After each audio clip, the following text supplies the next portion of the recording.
Post graduate diploma in clinical pathology একটা post graduation course.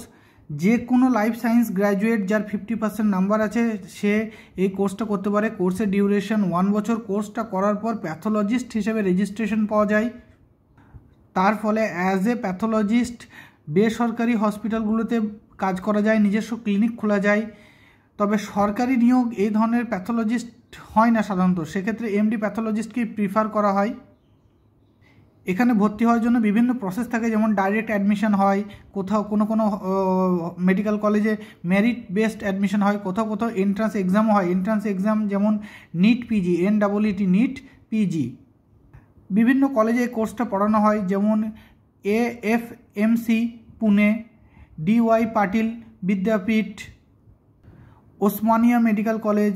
এছাড়া আমাদের কলকাতা IPGMER এখানেও পড়ানো হয়, যেটাকে পিজি বলি আমরা শর্টকাটে। আমার মতে এই কোর্সের সঙ্গে বেস্ট কম্বিনেশন কোর্স হচ্ছে ডিপ্লোমা ইন ফার্মাসি পড়ে ফার্মাসি রেজিস্ট্রেশন নেওয়া। কারণ তাহলে নিজস্ব একটা প্যাথোলজি ল্যাবও খুলে যাবে, যেখানে প্যাথোলজিস্ট হিসেবে নিজে কাজ করতে পারবেন, পাশে একটা ওষুধের দোকান থাকবে। এছাড়া ফার্মাসি থাকলে বেসরকারি জব পেতেও, ফার্মাসিস্ট থাকলে বেসরকারি জব পেতেও সুবিধা হবে।